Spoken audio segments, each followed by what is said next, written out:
Imagine करो कि आप एक आर्कियोलॉजिस्ट हो और एक खजाने की खोज करने वाले हो और आपकी सालों की मेहनत के बाद आपको मिलता है एक 3300 साल पुराना सोने का ताबूत और उसके अंदर है एक टीनेज किंग की मम्मी।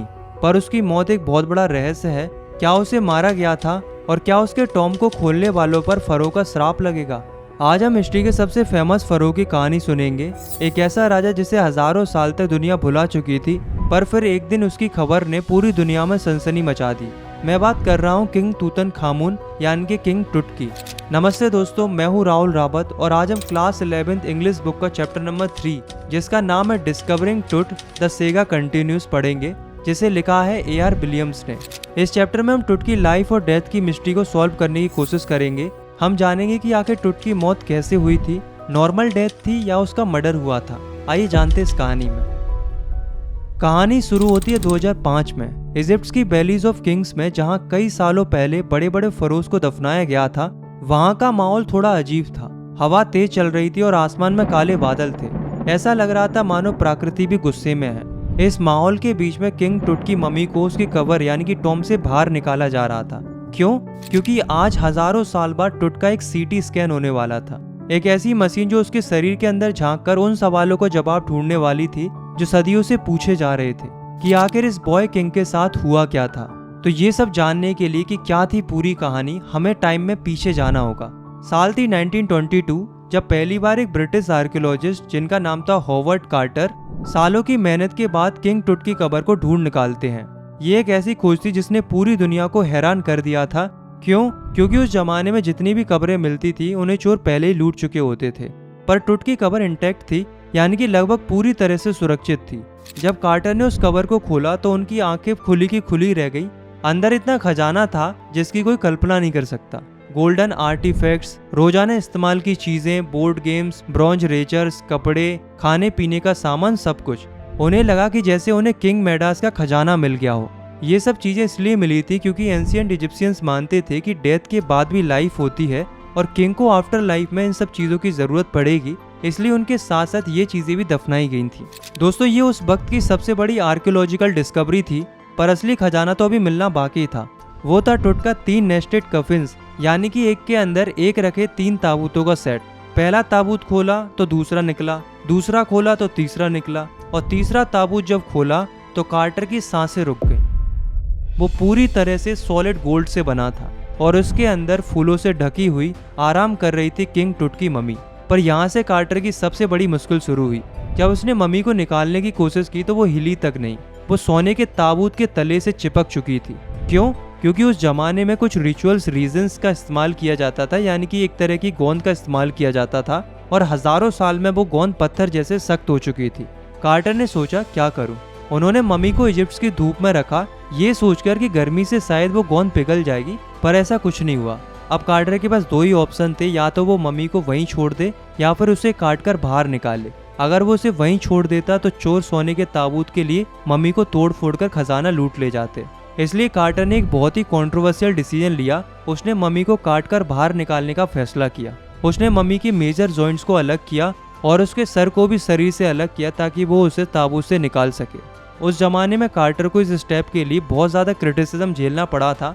लोगों ने कहा कि उसने खजाने के लिए एक हिस्टोरिकल बॉडी को बर्बाद कर दिया, पर कार्टर ने खुद को डिफेंड करते हुए कहा कि अगर मैं ऐसा नहीं करता तो चोर इससे भी बुरा हाल करते। यहाँ में ये समझना होगा कि कार्टर के ज़माने में आर्कियोलॉजी का मतलब था खजाना ढूंढना, पर आज के टाइम पर आर्कियोलॉजी बदल चुकी है। आज के आर्कियोलॉजिस्ट खजाने में उतना इंटरेस्टेड नहीं होते जितना वो लाइफ और डेथ की मिस्ट्री सॉल्व करने में होते हैं। They are fascinating details of life and intriguing mysteries of death. और इसी बदलाव की वजह से 40 साल बाद यानी कि 1968 में एक एनाटॉमी प्रोफेसर ने टुट की मम्मी का एक्सरे किया और एक हैरान करने वाला दावा किया। उन्होंने कहा कि टुट की ब्रेस्ट बोन और फ्रंट रिब्स गायब है। इस दावे ने एक नए सवाल को जन्म दिया कि क्या टुट की मौत नॉर्मल थी या उसकी पसलियां और सीने की हड्डियों को तोड़कर उसका मर्डर किया गया था। तो इस मर्डर की थ्योरी को समझने के लिए हमें टुट के खानदान के बारे में जानना होगा। तो टुट एक बहुत ही पावरफुल फैमिली का आखिरी वारिस था। उसका खानदान सदियों से इजिप्ट पर राज करता हुआ आ रहा था। उसके दादा या पिता एमेनहॉटेप III एक बहुत ही पावरफुल फेरो थे। उन्होंने 40 साल तक राज किया। उनके बाद उनका बेटा एमेनहॉटेप IV गद्दी पर बैठा और उसने इजिप्ट के इतिहास में हलचल मचा दी। एमेनोटेप 4 एक अजीब राजा था। उसने एक नए भगवान एटिन यानी कि सन डिस्क की पूजा शुरू कर दी। उसने अपना नाम बदलकर अखेंटेन रख लिया, जिसका मतलब होता है सर्वेंट ऑफ एटिन। उसने इजिप्ट की पुरानी रिलीजियस कैपिटल थीबस से अपनी कैपिटल को एक नए शहर अखेंटेटन में शिफ्ट कर दिया।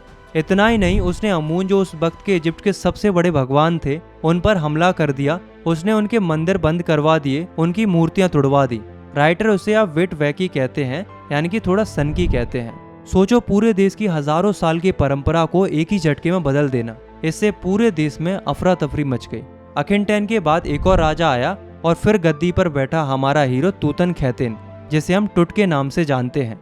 टुट ने आते ही अखेंटेन के सारे बदलावों को पलट दिया।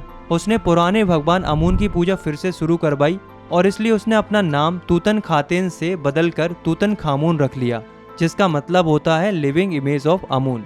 और उसने कैपिटल को भी वापस थीबस में शिफ्ट कर दिया। पर वो बेचारा ज्यादा टाइम तक राज नहीं कर पाया। उसने सिर्फ 9 साल राज किया और फिर अचानक उसकी 18-19 साल की उम्र में मौत हो गई। एक टीनेजर जो देश को वापस पटरी पर ला रहा था, उसकी अचानक मौत ने कई सवालों को जन्म दिया और सबसे बड़ा सवाल वही था कि क्या उसका मर्डर हुआ था। तो इन्हीं सवालों का जवाब ढूंढने के लिए 2005 में टुट का सीटी स्कैन किया जा रहा था। तो कहानी हमारी स्टार्टिंग पर ही वापस आ गई।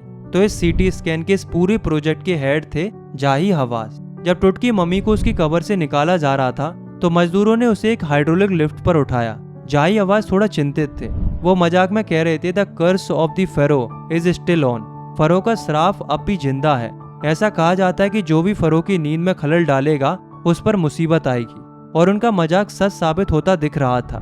जब टुट की मम्मी को सीटी स्कैनर के अंदर रखा गया तो अचानक वो $1 मिलियन का स्कैनर बंद पड़ गया, कूलर में रेत जाने की वजह से। वहां खड़े सभी लोग घबरा गए। एक गार्ड ने मजाक में कहा कि ये फरो का श्राप है। पर फिर कुछ इंजीनियर्स ने प्लास्टिक फेंस की मदद से मशीन को ठीक कर दिया और स्कैन पूरा हुआ 3 घंटे से भी कम समय में। अब सबको स्कैन के रिजल्ट्स का इंतजार था और रिजल्ट्स वो काफी सरप्राइजिंग थे। स्कैन के रिजल्ट्स जब आए तो उन्होंने सबको हैरान कर दिया। सीटी स्कैन ने दिखाया कि टुट की हड्डियां और बॉडी बिल्कुल ठीक ठाक थी।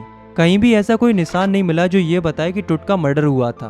तो फिर सवाल ये आता है कि एक्सरे में जो डैमेज दिखाया गया था वो क्या था।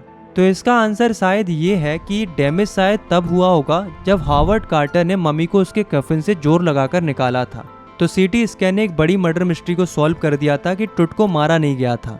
लेकिन एक सवाल अभी भी बाकी था कि अगर टुट को मारा नहीं गया था तो फिर उसकी मौत कैसे हुई थी। What did he die of? ये राज आज भी एक राज ही है। स्कैन के बाद टुट की मम्मी को वापस उसके टॉम में रख दिया जाता है, जहां वो 3300 साल से आराम कर रहा था। रात हो चुकी थी, तूफानी हवा भी अब शांत हो गई थी। ऊपर आसमान में ओराइन कॉन्स्टिलेशन, जिसे इजिप्शियन सोल ऑफ ओसिरिस मानते थे, यानी कि आफ्टर लाइफ के देवता, वो तारे ऐसे चमक रहे थे जैसे वो बॉय किंग टुट पर नजर रख रहे हो। जाही हवा जो इस पूरे प्रोजेक्ट के हेड थे, उन्होंने गहरी सांस ली और कहा, I didn't sleep a wink but now I think I will go and sleep. सब कुछ ठीक हो गया था। टुट अब फिर से अपने आराम के घर में था। तो दोस्तों, ये कहानी हमें क्या सिखाती है? ये हमें बताती है कि आर्कियोलॉजी यानी कि पुरानी चीजों की खोज अब सिर्फ खजाने ढूंढने की नहीं है। अब फोकस है लाइफ की डिटेल पर, उनकी मिस्ट्रीज पर। साइंस हमें हिस्ट्री के पजल्स को सॉल्व करने में हेल्प करती है। हमने जान लिया कि टुट को मारा नहीं गया था, पर हम अभी भी नहीं जानते कि वो कैसे मरा था। और शायद यही बात टुट को इतना स्पेशल बनाती है। उसकी लाइफ एक मिस्ट्री थी, उसकी मौत एक मिस्ट्री है, और शायद कुछ राज हमेशा राज ही रहने चाहिए। इसलिए इसका नाम है द सेगा कंटिन्यूज, क्योंकि टुट की कहानी, उसकी खोज अभी खत्म नहीं हुई है, ये जारी है और शायद हमेशा जारी रहेगी। हालांकि बात की रिसर्च ने ये सारा किया है कि शायद उसके पैर की हड्डी टूटी हुई थी, जिसमें इन्फेक्शन हो गया था और उसकी मौत हो गई थी। पर ये अब भी बस एक थ्योरी ही है, इसका फुल प्रूफ नहीं है हमारे पास। उम्मीद है आपको ये एंशिएंट मिस्ट्री की जर्नी पसंद आई होगी। अगर आपको ये एक्सप्लेनेशन अच्छा लगा तो लाइक और सब्सक्राइब कर सकते हो। बाकी मैं मिलता हूँ आपसे नेक्स्ट वीडियो में, तब तक के लिए टेक केयर, बाय बाय।